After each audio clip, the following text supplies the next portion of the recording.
Hello class 10th and I am welcoming you all to this amazing session again.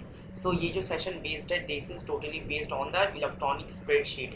Unit 2 chapter number 2 and the IT code 40 जो कि आपके term 1 examination में आने वाला है term 1 examination में आने वाला है 2021 से 22 ओके सो देखो जो भी इस चैप्टर से है ना बहुत ही ज़्यादा वेटेज है आपके क्लास 10th में और इससे काफ़ी ज़्यादा क्वेश्चंस आने के चांसेस है अबाउट 10 to 12 मार्क्स के क्वेश्चंस आपके इसी इलेक्ट्रॉनिक स्प्रेडशीट चैप्टर से आ जाएंगे। तो एकदम ध्यान से पढ़ना, थ्योरी पेपर में बहुत ज़्यादा काम आने वाला है। हालांकि ये ऑब्जेक्टिव पेपर होने वाला है आपका, तो वहाँ पे ये अगर आप आज का सेशन देख लेते हो तो आपको बहुत ही ज़्यादा यूजफुल होने वाला है इलेक्ट्रॉनिक स्प्रेडशीट का। ओके तो सबसे पहले इलेक्ट्रॉनिक स्प्रेडशीट में आपको मैंने दिखा रखा है, पहले दो पिक्चर्स हैं आपके सामने। चलो इस दो पिक्चर से पहले एक और बात बोल देता हूँ कि अगर आप हमारे चैनल पे न्यू हो तो please do like subscribe and share with your friends and family, ताकि इससे हमको मोटिवेशन मिलती है और हम आपके लिए और भी ज़्यादा वीडियोस बनाते रहते हैं हमेशा। ठीक है, सो देखो इलेक्ट्रॉनिक स्प्रेडशीट, जैसा कि हमको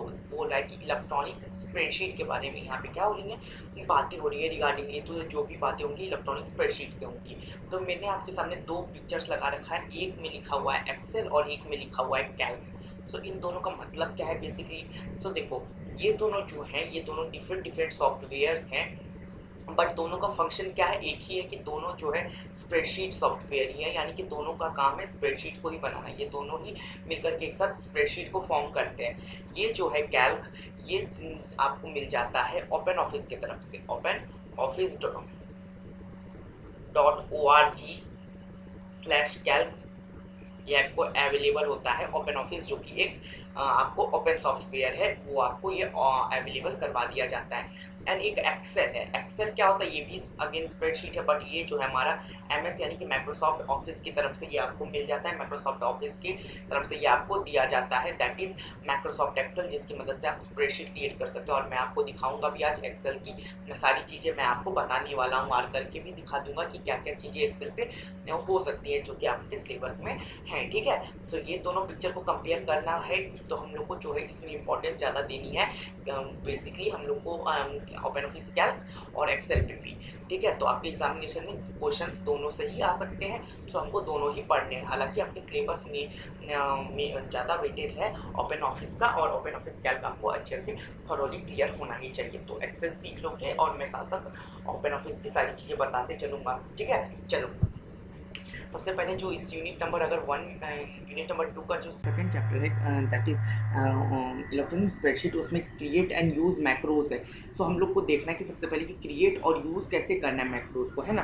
क्रिएट कैसे करना है, यूज़ करना है कैसे मैक्रोज को। सो देखो ये चैप्टर जो है टॉपिक वाइज डिवाइडेड है। तो सबसे पहले आप लोग देखोगे analysing data and using scenarios and goal 6, ऐसे करके आपके चैप्टर्स लिखे हुए होंगे। ठीक है, एनालाइज करने के लिए क्या चीज़ है, एनालाइज करने के लिए आपको डाटा को एनालाइज करना है और सिनारियोज और गोल 6 का यूज़ करना आपको इसमें सीखना है। तो उसमें कंसोलिडेटिंग डेटा क्या होता है, क्रिएटिंग सब totals, what if scenarios, what if tools और गोल 6 सॉल्वर, ये सारी चीज़ें हम लोग देखने वाले हैं। तो सबसे पहले हम लोग देख लेते हैं मैक्रोज क्या है और इसके रिलेटिवली जो भी चीज़ें हम लोग पढ़ सकते हैं। ठीक है, हालांकि मैक्रोज आपके अगर आप देखोगे बुक में तो वो सबसे लास्ट में दिया गया, बट मैं उसको सबसे फर्स्ट प्रायोरिटी पे आपको पढ़ा रहा हूँ। ठीक है, क्योंकि मैक्रोज से सबसे ज़्यादा क्वेश्चंस बनते हैं। सो create and use macros.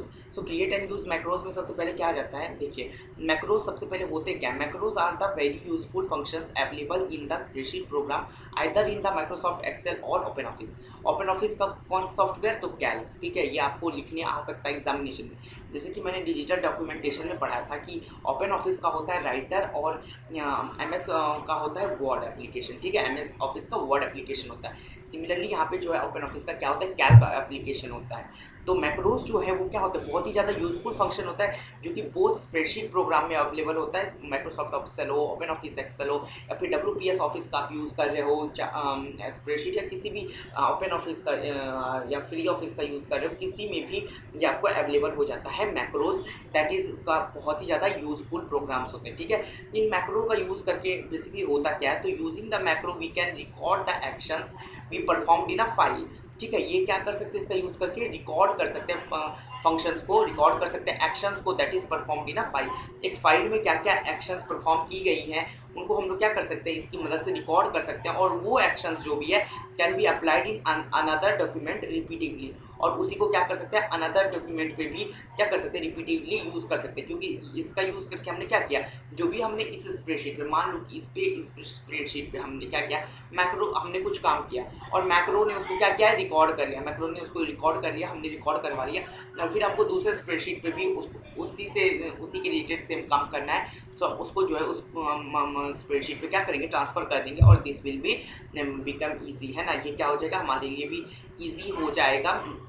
That is कि अगर हमारे पास कोई एक फंक्शन पहले से ही तैयार है तो दूसरे डॉक्यूमेंट में उसको रिपीटेडली हम यूज़ कर सकते हैं, तो ये हमको हेल्प करता है। सो ये जो है मैक्रो बहुत ही ज़्यादा यूज़फुल सॉफ्टवेयर है, आपको ये अभी पता हो ही गया होगा इतनी छोटी सी बातें से, कि एक जगह हम लोग रिकॉर्ड करेंगे, दूसरे में उससे काम ले लेंगे रिपीटेडली। बोल रहा है कि we can use this function available in Word and PowerPoint also. देखो हम इसका जो है मैक्रोज जो है ना, कि वर्ड और पावर पॉइंट इस पर भी अवेलेबल होते हैं, जो कि माइक्रोसॉफ्ट ऑफिस के जो कि ये सारे पार्ट्स हैं, ठीक है। तो ये क्या हो गया, ये फंक्शन यहाँ भी अवेलेबल होते हैं मैक्रोज के। मैक्रोज बेसिकली कोई भी एक पर्टिकुलर ऐसा चीज़ नहीं कि आपको एक्सेल में देखने को मिलेगा, ये आपको वर्ड और पावर पॉइंट दोनों में भी देखने को मिलेगा, क्योंकि इसका यूज़ करके हम लोग क्या कर सकते हैं, डॉक्यूमेंट को रिपीटेडली बना सकते हैं, और जो भी फंक्शन हमने परफॉर्म किया है उसको क्या कर सकते हैं, यूज़ कर सकते हैं अदर जगह, है ना। चलो, तो कैसे क्रिएट करेंगे हम मैक्रोज को हम लोग देख लेते हैं, ठीक है, कैसे क्रिएट कर सकते हैं मैक्रोज को वो हम अभी चेक कर लेते हैं। So creating a macro soft Excel में हम लोग कैसे मैक्रोज को क्रिएट करते हैं, मैं आपको ओपन ऑफिस में कैसे क्रिएट करते हैं, ओपन ऑफिस में कैसे क्रिएट करते हैं मैं वहाँ भी आपको बताऊंगा। अभी मैं आप लोग को मैक्रोज बता रहा हूँ regarding in the Microsoft Excel. सबसे पहले step 1, go to developer tab option on the ribbon. Ribbon पे आप जाओगे तो वहाँ पे आपको देखने को मिलेगा डेवलपर टैब, ठीक है। रिबन रिबन क्या होता है, जहाँ पे बहुत सारे आपको टूल्स देखने को मिल जाते हैं, जहाँ पे फंक्शंस आप परफॉर्म करते हो, चाहे वो पावर पॉइंट हो, वर्ड हो, चाहे एक्सेल हो, ठीक है। वहाँ पे जाके देखोगे ऊपर में टॉप में, तो वहाँ पे आपको रिबन में डेवलपर ऑप्शन आपको मिल जाएगा, ठीक है। वहाँ पे आपको डेवलपर ऑप्शन वहाँ पे देखने को मिल जाएगा। On the left side the macro option is available. अब लेफ्ट साइड में जो है मैक्रो ऑप्शन जो है अवेलेबल रहता है, वहाँ पे जो अगर आप देखोगे तो डेवलपर टैब के रिबन में जो डेवलपर टैब है, और डेवलपर टैब के आप लेफ्ट साइड में देखोगे तो आपको वहाँ पे क्या मिल जाएगा, मैक्रो ऑप्शन वहाँ पे आपको देखने को मिलेगा। सो ये डेवलपर टैब ऐसे इजीली आपको नहीं देखने को मिलता है, तो इसको देखने के लिए आपको क्या करना पड़ता है, रिबन में सबसे पहले आप फाइल में जाओगे, फाइल में जाने के बाद वहाँ पे क्या करोगे, फाइल में जाकर के आपको वहाँ से क्या करना पड़ेगा, ऑपरेशंस कुछ परफॉर्म करनी पड़ेंगे, और वहाँ से जाकर के तब जाकर के आपको ये डेवलपर टैब देखने को मिलेगा, तब जाकर के वो आपके रिबन पे शो करेगा डेवलपर टैब, एंड देन आप वहाँ पे मैक्रोज को पाओगे। ऐसे अगर डायरेक्टली आप यूज़ करने जाते हो तो ये आपको जनरली ये डायरेक्टली किस माइक्रोसॉफ्ट एक्सेल में नहीं देखने को मिलता, तो फिर आपको वहाँ पे फाइल में जाकर के इसको फिर से इंसर्ट करना पड़ता है, ठीक है, फाइल में जाकर इंसर्ट करना पड़ता है। चलिए देखो क्या बोला है, click on the record macro button, a dialog box will appear. अब आपने क्या किया है यहाँ पे, देखो अब इतना काम कर लिए तो क्या करेंगे, क्लिक करेंगे उस पर, तो रिकॉर्ड मैक्रो पे, तो वहाँ पे एक डायलॉग बॉक्स मिलेगा, हमको दिखेगा एक डायलॉग बॉक्स अपीयर हुआ है। अब डायलॉग बॉक्स अपीयर हुआ है तो उसमें क्या होगा, write the name of macro, आपको जो आप मैक्रो का नाम लिख दो। We can assign the shortcut key also to save macro in workflow. इसके लिए क्या होता है, शॉर्टकट कीज भी होते हैं जिसकी मदद से हम लोग क्या कर सकते हैं, असाइन कर सकते हैं हम वर्कबुक में, ठीक है। इतना समझ में आ गया, चलो आगे हम समझते हैं। अब कुछ और स्टेप्स हैं मैक्रो को क्रिएट करने के लिए, तो वो भी देख लेते हैं। तो जल्दी जल्दी हम लोग 5 6 7, ठीक है, ये यहाँ पे 6 डबल बार रिपीट हो गया, यहाँ पे हमारा 7 आएगा, यहाँ पे 8 आएगा, और यहाँ पे हमारा 9th ऑप्शन आएगा, ठीक है। ये कुछ स्टेप्स है, इसको ध्यान रखना चाहिए, और इसी की मदद से आप इसको इजीली क्रैक कर सकते हो। तो अगला स्टेप में क्या करेंगे, अभी तक तो हमने क्या किया, डेवलपर टैब से लिए आया, हमने उस ऑप्शन पे क्लिक कर दिया है। अब क्या करेंगे, as we perform press okay, जैसे ही हम प्रेस करेंगे ओके को, द रिकॉर्डिंग विल स्टार्ट। अब ओके वहाँ से हमने दबाया तो रिकॉर्डिंग स्टार्ट हो जाएगा, और now the perform the action, जो भी आप एक्शन परफॉर्म करना चाहते हो आप वहाँ पे आप परफॉर्म करो। इस स्प्रेडशीट पे क्या हो चुका है, मैक्रोज के जो है रिकॉर्ड मैक्रो ऑन हो चुका है। अब यहाँ पे आपको जो भी फंक्शन परफॉर्म करना है आप परफॉर्म करो, वो मैक्रो उस परफॉर्म को क्या कर लेगा, रिकॉर्ड कर लेगा। वो क्या करेगा, उस स्प्रेडशीट में जो भी आपने काम किया उसको वो रिकॉर्ड कर लेगा।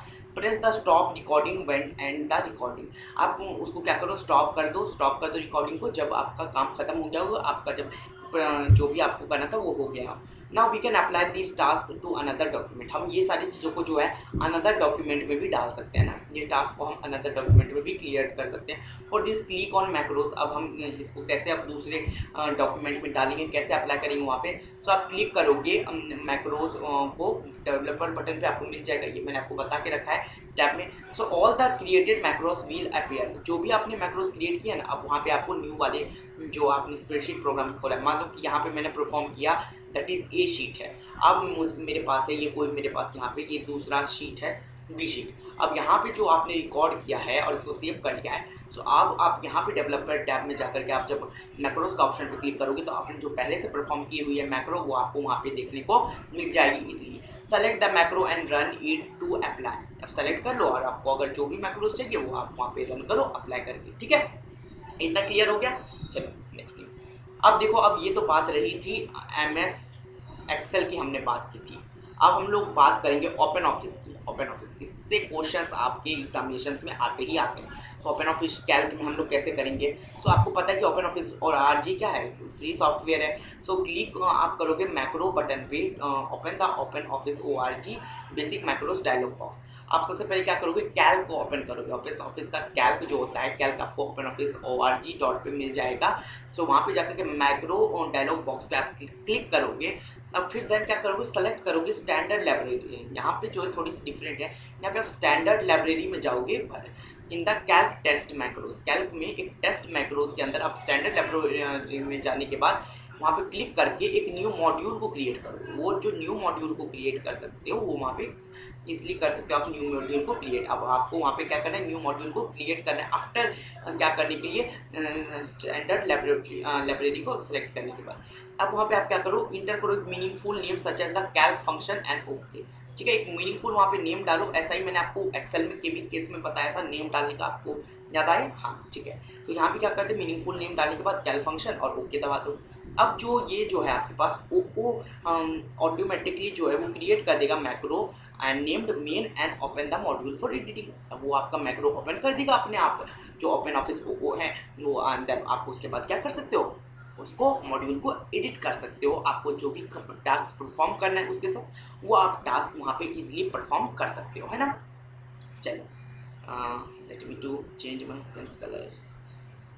पेन का कलर चेंज होगा। चलिए देखिए, गोल 6। ये गोल 6 क्या होता है ना, गोल 6 के बारे में हम लोग बात करने वाले थे। सिनारियोज, गोल 6, सॉल्वर, ये सारी चीज़ें हम लोग आज ही डिस्कस करने वाले हैं जो आपके थ्योरी पेपर में है।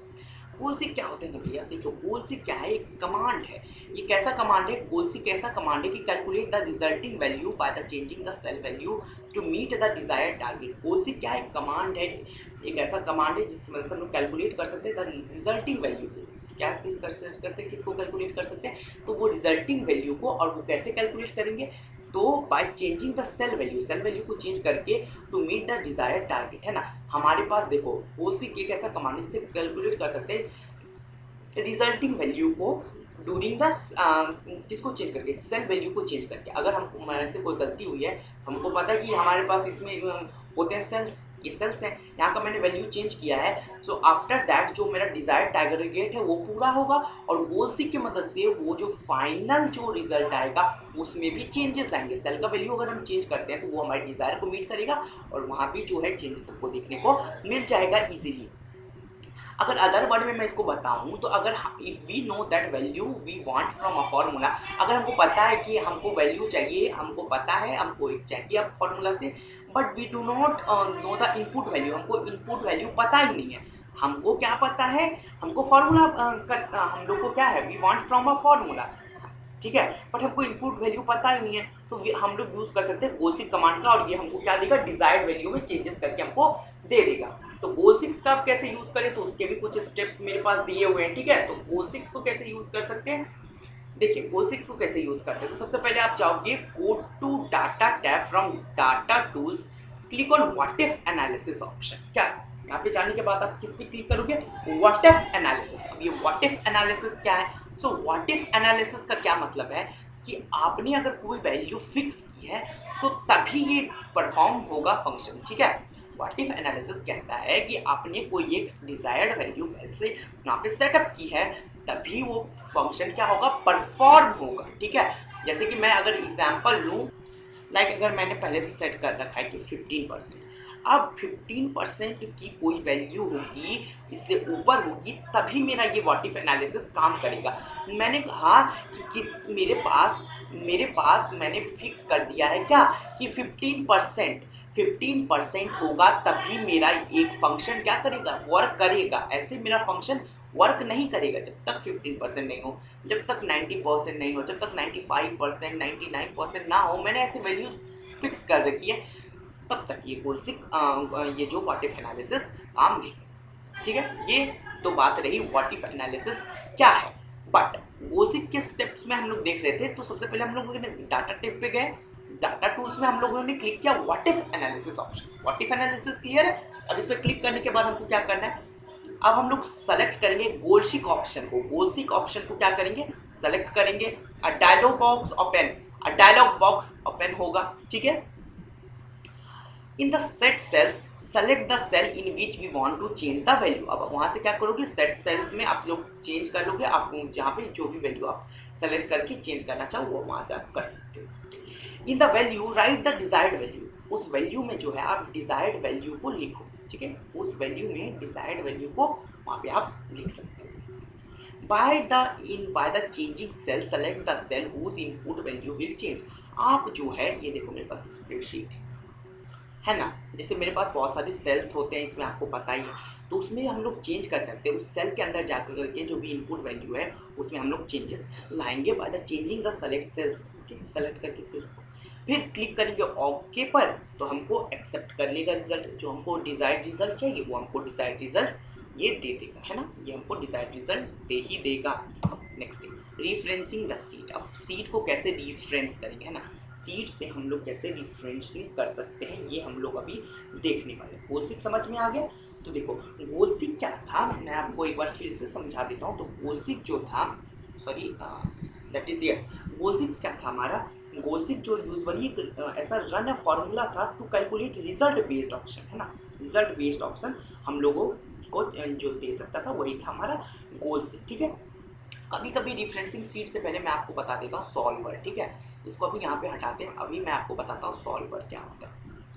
सॉल्वर भी आपसे क्वेश्चन पूछ लिया जाता है। सॉल्वर ऑप्शन जो है अंडर टूल मेन्यू अंदर के किसके अंदर आपको मिल जाएगा, टूल मेन्यू के अंदर मिल जाएगा। बोथ ओपन ऑफिस और एमएस एक्सेल के टूल मेन्यू के अंदर जाकर के आप amounts to elaborate a form of goal 6, ये क्या करेगा, सॉल्वर इलोबरेट कर देगा फॉर्म ऑफ गोल सीक को जो है ये क्या करेगा, इलोबरेट कर देगा। इलोबरेट कर देगा यानी कि आपने वहाँ पे 15% डिजायर्ड चेक किया था, बट यहाँ पे क्या होगा कि पी आर टी, जैसे मेरा एक फंक्शन है बाय, अब यही मेरा फंक्शन लगेगा तब जा करके मेरा जो भी डिजायर्ड वैल्यू है वो आएगा। मेरे जो है मैंने कुछ पहले से प्लान सेट करके रखा है, मैं वही डालूंगा तभी मेरा वो काम करेगा। सो डिफरेंस क्या है गोलसीक और सॉल्वर में, तो सॉल्वर जो है डील्स करता है इक्वेशन के साथ। ये किसके साथ डील करता है, सॉल्वर जो है इक्वेशन के साथ डील करता है। अभी मैं डिफरेंशियल शीट नहीं बता रहा हूँ, मैं सॉल्वर बता रहा हूँ। वो किसके साथ डील करता है, इक्वेशन के साथ डील करता है ना, with multiple unknown variables x हो y हो z हो, मल्टीपल अननोन वेरिएबल्स के या साथ ये कर सकते हैं। ठीक है, मिनिमाइज कर ले, मैक्सिमाइज कर ले, जैसे चाहे वैसे इसको जो करना हो ये कर सकता है अपने अकॉर्डिंगली, है ना। चलिए, आई होप आपको ये सारी चीजें क्लियर हो गई कि क्या है गोल 6 और क्या है आपके दैट इज सॉल्वर, है ना। सो अब देख लेते हैं दैट इज आपका जो नेक्स्ट टॉपिक है दैट इज क्या है, referencing the seat. So referencing the seat में जो है आप क्या कर सकते हो, या रिफरेंसिंग कर दो, रीफ्रेमिंग द सीट कर सकते हो, इसमें आपको जो करना है यहाँ पे आप कर सकते हो। देखते हैं, स्टार्ट करते हैं इस टॉपिक को। To perform a calculation with the reference of different sheet we refer them in their sheet name x. जैसे कि आप देखो यहाँ पे क्या है तुम्हारे पास, रिफरेंसिंग ऑफ सीट में सबसे पहले क्या बोल रहा है ये हम लोग समझने का क्या करेंगे, थोड़ा सा कोशिश करके समझने का। देखो, सो हम लोग को क्या करना है, परफॉर्म करना calculation with the reference of different sheet. Different sheets के रेफरेंस से हम लोग को क्या करना है, एक सिंगल शीट में क्या करना है, एक परफॉर्म करना है, कोई भी कैलकुलेशंस को परफॉर्म करना है। तो हम लोग कैसे रिफर करेंगे, देख लो यहाँ पे जैसे एग्जांपल दिया गया, मैं शीट ए लगाऊंगा, फिर एक्सक्लेमेशन मार्क्स लगा के ए1, जैसे कि ए1 उसका ए1 क्या हो सकता है, उस शीट में मान लेता हूँ शीट 1 का ए1 क्या हो जाएगा, ए1 सेल, उसमें मैं क्या करूँगा उसके साथ मैं कैलकुलेट करना चाहूँगा सीट 2 जो है मेरा, ये सीट 2 है, इसका A1 सेल्स के साथ मैं कैलकुलेशन करना चाहूँगा, समझे। पहला वाला ये स्प्रेडशीट है और ये दूसरा वाला स्प्रेडशीट है, दोनों की अगर मैं ये वन सेल के साथ A1 सेल यानी कि पहले सेल्स के साथ मैं अगर कुछ करना चाहता हूँ कैलकुलेशन, तो मैं इस टाइप से कुछ कमांड्स लिखूंगा और फिर मेरा वो काम हो सकता है। तो this is the difference of two sheets with the cell. यही इसका अगर यूज करते हैं इस टाइप से, तभी वो कुछ हो सकता है, दैट इज टू शीट्स के बीच में। अब देखो, to differ the cell from other workbook include the book name in the square bracket.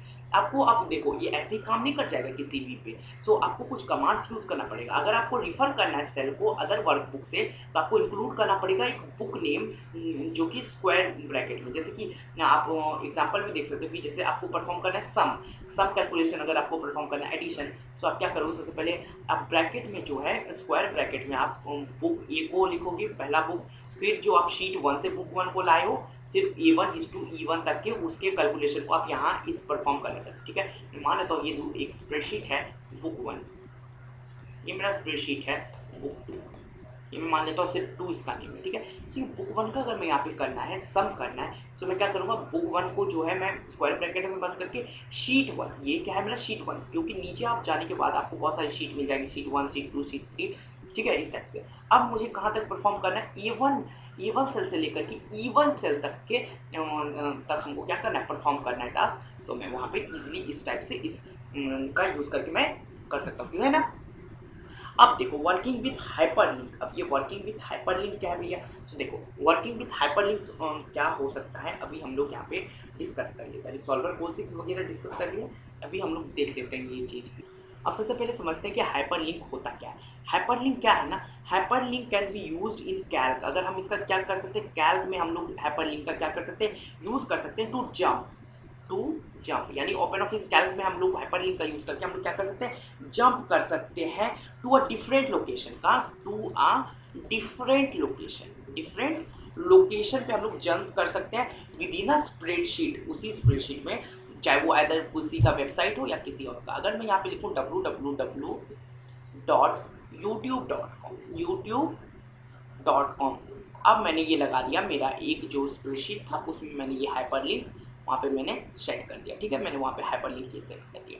तो ये अब मैं इस हाइपरलिंक पे जब टच करूँगा तो मैं डायरेक्ट youtube.com पे मैं पहुँच जाऊँगा। ठीक है, तो यही होता है हाइपरलिंक, जो कि एक जगह को दूसरी जगह से कनेक्ट करे, चाहे आइदर इस एक स्प्रेडशीट को दूसरे स्प्रेडशीट से कनेक्ट करे या एक स्प्रेडशीट को अदर स्प्रेड की शीट के साथ क्या करे, यूज़ करने में मदद करे। सो अभी कुछ अगर मैं हाइपरलिंक से पहले अभी मैं आपको बताना चाहता हूँ कि कैलकुलेशंस वगैरह अगर आ जाती हैं तो आप कैसे परफॉर्म करोगे स्प्रेडशीट में, है ना, ये हमको जाननी चाहिए। तो अभी जाकर के वहाँ हम लोग परफॉर्म कर लेते हैं टास्क और फिर हम लोग को सारी चीज़ें पता चल जाएंगी। ठीक है, तो चलो मैं आपको लेके चलता हूँ आपके फेवरेट ऐप एक्सेल पे, मैं लेके चलता हूँ और वहाँ पे जाकर हम लोग क्या करेंगे, एक्सपेरिमेंट कर लेते हैं, प्रैक्टिकल साथ साथ ही करते चलते हैं।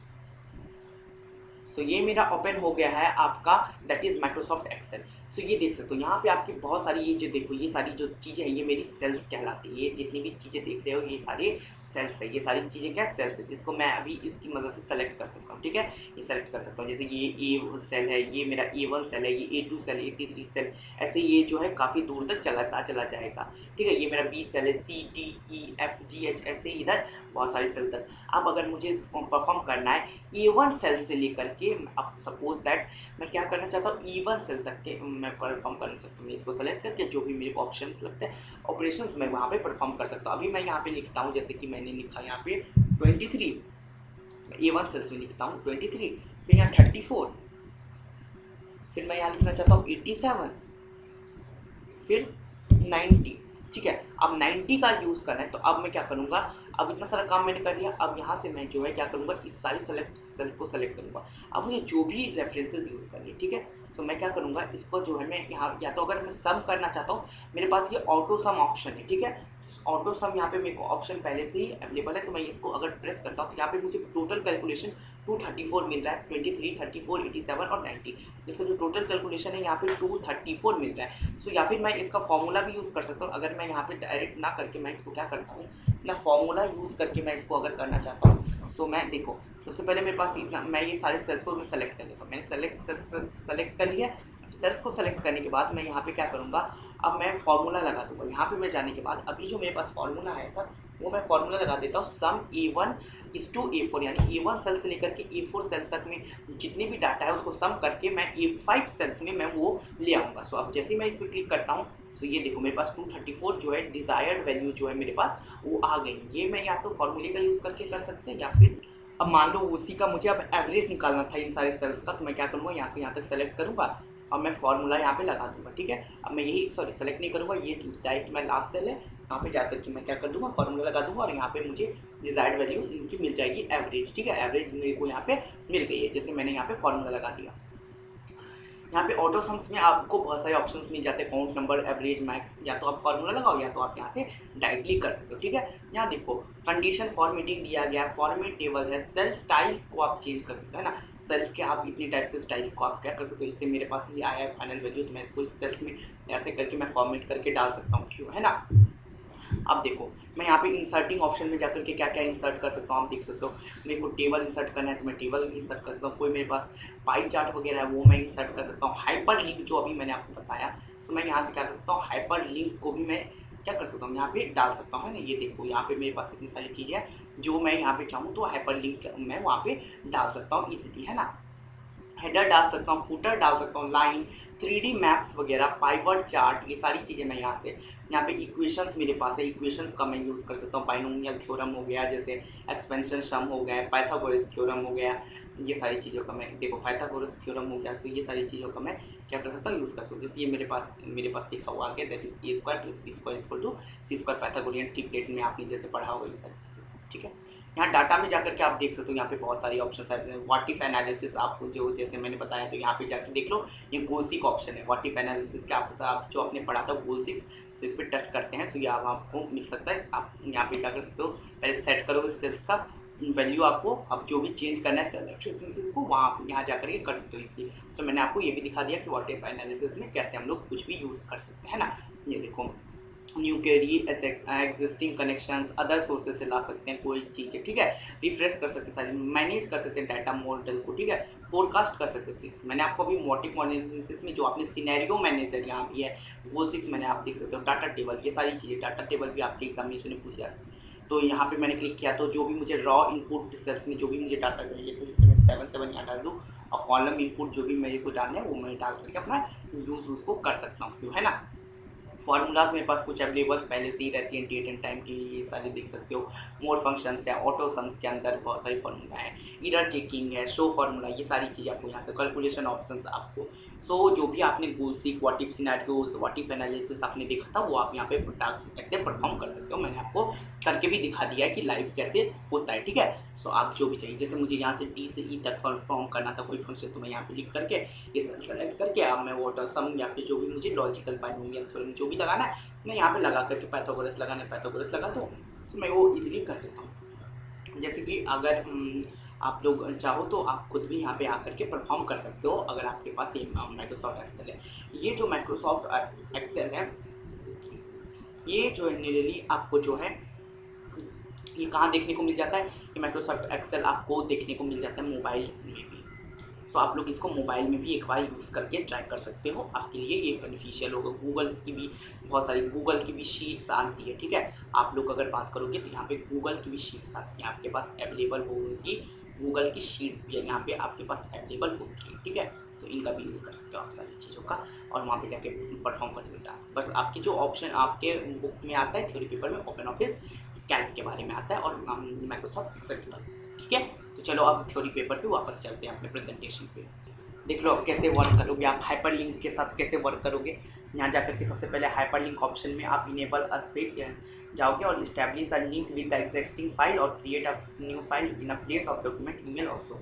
आप क्या करोगे, किसी भी एक जगह से दूसरी जगह, जैसा कि मैंने अभी एक्सेल में क्रिएट करके आपको बताया था, दैट इज़ हाइपर लिंक, आपको मैंने बता दिया था हाइपर लिंक कैसे क्रिएट करते हो। ठीक है, तो या तो किसी जगह से दूसरी जगह से वहाँ आप उसको लिंक कर सकते हो एक टेबल में, जैसे कि मैंने आपको भी बताया था कि यहाँ पे अगर मैं चाहूँ तो हाइपर लिंक क्रिएट करके मैं कोई भी, अगर मेरे पास डॉक्यूमेंट है, मैंने मान लो मेरे पास डॉक्यूमेंट का नेम है XYZ, मैं यहाँ पे उसका हाइपर लिंक लगा दूंगा, तो मैं जब एक्सेल में इस जगह को टच करूँगा तो वो मुझे XYZ फाइल को ओपन करने के लिए बोलेगा। ठीक है, to hyperlink select the cell and go to the insert hyperlink. ठीक है, आपको कैसे हाइपरलिंक यूज़ करना है, तो आप हाइपरलिंक को यूज़ करने के लिए आप इंसर्ट में जाकर के हाइपरलिंक यूज़ कर सकते हो। मैंने आपको अभी दिखाई दिया है लाइव, है ना। चूज़ कर लो आपको डिजायर्ड ऑप्शन और देन क्लिक करो ओके पे, आपका हाइपरलिंक जो है क्रिएट हो जाएगा। आपको जिस टाइप का भी हाइपरलिंक चाहिए वो आपको वहाँ पे क्रिएट मिल जाएगा, है ना। अब देखो शेयरिंग द डेटा जो है आज का जो मेरा लास्ट टॉपिक है। ठीक है, शेयरिंग द डेटा जो है वो क्या है, लास्ट टॉपिक है मेरा आज का। ठीक है, देख लो। तो शेयरिंग एंड डेटा के अंदर क्या आ जाता है, we can share the work to data for editing to other user. जैसे कि एक कंपनी का ये बॉस है, जैसे ये कोई कंपनी का मालिक है और इसने क्या किया है, बहुत सारी इंप्लॉयज़ को इसने डेटा शेयर कर दिया। डेटा क्या कर दिया, बहुत सारी इंप्लॉयज़ को मैंने शेयर कर दिया इसने। और ये जो है ये क्या कर सकता है, इन सारे जो है ना एक ही डेटा पे वही सारे क्या कर सकते हैं, एक ही डेटा पे वर्क कर सकते हैं और बाद में जो मालिक को पसंद आएगा वो यूज़ कर सकते हैं वो, है ना। ठीक है, ठीक है, इतना दूर समझ में आ गया तो अच्छी बात है। ठीक है, अब देख लो, we can also make the workbook to highlight the changes made by user, है ना। हम लोग इसका यूज़ करके क्या कर सकते हैं, जो भी यूज़र है, ठीक है, सो आप अगर उस मालिक को जो भी पसंद आता है वो वहाँ पे क्या कर सकते हैं, अपने अकॉर्डिंगली काम कर सकते हैं। To share the data go to the review changes and share वहाँ से कर सकते हो आप वर्क बुक को। ठीक है, नेक्स्ट थिंग जो है डायलॉग बॉक्स इनेबल करेगा, चेक बॉक्स अलाउ कर दो चेंजेस को या फिर डिनाई कर दो चेंजेस को जो आपने दिया था करने को। ठीक है, डूरिंग द शेयरिंग, ठीक है, डूरिंग द शेयरिंग और merging of cell inserting the graphic picture conditional formatting is not allowed. ठीक है, ये सारी चीज़ें आपको नहीं अलाउ होता है, ग्राफिक पिक्चर या कंडीशनल फॉर्मेटिंग यहाँ पे। ठीक है, इतना समझ में आ गया। चलो, ये सारी चीज़ें समझ में आ गई, कैसे शेयर कर सकते हैं डाटा, क्या एक्सेप्ट कर सकते हैं, चेंजेस नहीं कर सकते हैं, गोल्स क्या होते हैं, सिनेरियोज क्या होते हैं, समझ में आ गया। सो मैक्रोज क्रिएट करना आ गया है। तो चलो, इससे जो है आपके 12 नंबर पक्के हो गए। इसके एक बार नोट्स देख लो, इस वीडियो को 2-3 बार देख लो ताकि आपको अच्छे से समझ में आ जाए। 2-3 बार वीडियो को देख लो, लाइक कर दो, सब्सक्राइब कर दो, शेयर कर दो। ठीक है, ये मेरा आपका थैंक यू पेज है और यहीं पे हम लोग की थोड़ी बातें हो जाती है, जो भी हम लोग बातें करते हैं, दिल की बातें, मन की बातें, जो बातें हम लोग यहीं पे करते हैं। क्या, तो चलो आज की बातें करते हैं। और आज की बात है कि आपका यहाँ तक बनने के लिए शुक्रिया,